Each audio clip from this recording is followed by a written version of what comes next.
Hi everyone, here's KSTYLEYO. Today I'm going to share 7 tips to improve your Korean. Welcome back. My name is Inyoung. I post videos about Korean language and culture every single week. If that interests you, make sure to subscribe and hit the notification bell. So today I'm going to share with you about 7 tips to improve your Korean. First one is schedule. Finding the time to study is really important. Oftentimes you want to study Korean on your back of your mind and you can actually take the action just because you haven't set a schedule aside for studying Korean. So what I usually do is I write down specific tasks on what I need to improve on my daily schedule. You can use a checkbox to figure out what task you have accomplished by checking off the boxes, but if you haven't done so, you can always move those items to the next day.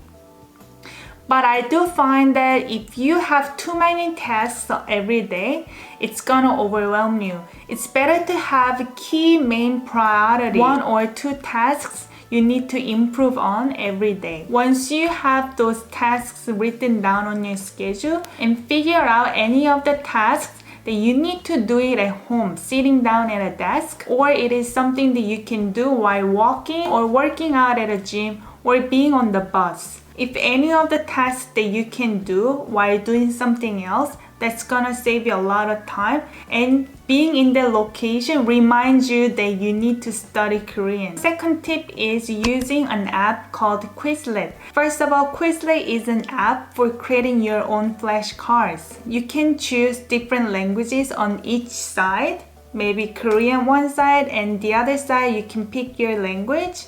And one side can be a term, the other side can be description. And what is good about Quizlet is based on the selection of the languages, it can actually read it to you. That means you don't have to look at the phone screens all the time when you're using the app. You can actually autoplay and listen to the flashcards. I found that using any of the flashcards is very useful for learning any subject because it comes down to repetition. Tip number 3. Make it fun. When you're learning Korean, find whatever interests you in your language. Use that topic and apply learning Korean. If you like music, certainly you can listen to K-pop or watch Korean dramas or movies.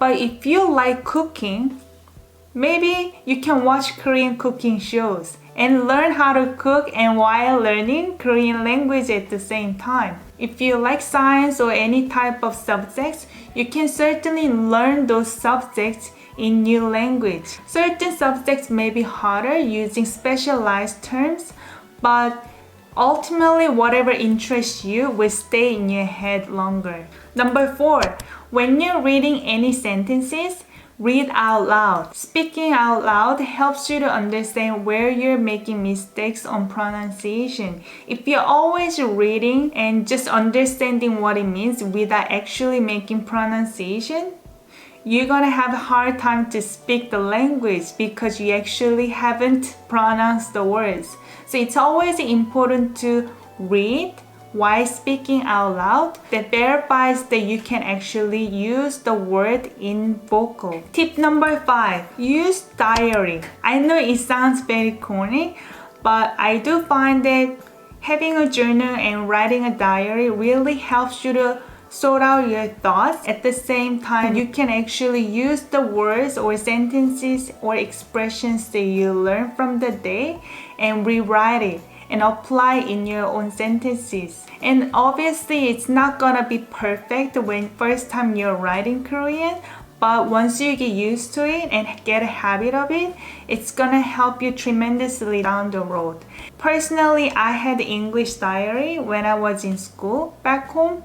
I used the diary as exchange diary with my friends. One day I bring the diary home and write down in English. Say I bring the diary back to my school and I'm going to give it to my friend. And she's gonna take the diary back home and then she will write it.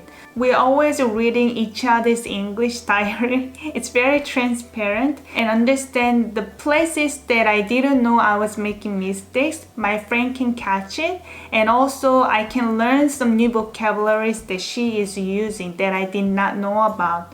So it was really helpful. And also make it fun because you're having diaries with your friends. And tip number 6, find people on the internet. Take advantage of having the internet. In this day and age, there is no way you're gonna say, I can't do it, because resources are everywhere. There are many websites or YouTube channels like here. There are a lot of free contents everywhere, but at the same time, internet is where everyone globally, even including Korean people living in South Korea, stay. You can always find people on the internet or use the app to find people who want to learn your language and you want to learn Korean. You can have exchange languages that way. So this is another personal story. When I was in middle school, I was really fascinated by the internet, and I was so surprised that I could find somebody on the other side of the globe and speaking English to me. And I really had a light bulb moment. Oh my god, this is great. Like, I can just talk to people in English anytime I want. So I went on internet and writing sentences in English, and sometimes I have chat vocally, so I practice my English that way and really helped me a lot. And tip number 7, this is the ultimate way for you to improve Korean. Literally fast. Just go to South Korea. You have to be in the environment for you to improve the language. I was studying English for 10-15 years just in South Korea. I really did everything I could to improve English, but I had a glass ceiling moment. Since I didn't speak English all day long, I was always improving and stepping back and improving and stepping back. When I first visited North America and I stayed in Canada about a month and a half or so, I went back to South Korea. I literally jumped my TOEIC score by 150 points. Staying in the environment and have no other choice but to use the language definitely is the ultimate way for you to learn the language. Let's recap about what we learned today. First tip is find the schedule. Number 2, use Quizlet app or find some kind of flashcards for you to improve your vocabulary by repetition. Number 3, make it fun. Find what interests you in your language and apply that learning Korean. Number 4, speak out loud. That's gonna help you to understand where you're making mistakes on pronunciation. Number 5, have journal or write a diary. That's gonna help you to improve writing skills and structure the sentences. Number 6, find people on the internet to practice Korean with. Number 7, be in the environment where there's no choice but to use Korean language. Visit South Korea. I hope you like any of the tips that I shared with you. Share the comment down below which is your favorite tip that I shared here today, and what are the tips that you're currently using on a daily basis. I like to hear from you. If you like this video, give thumbs up, and I see you next time. Bye bye.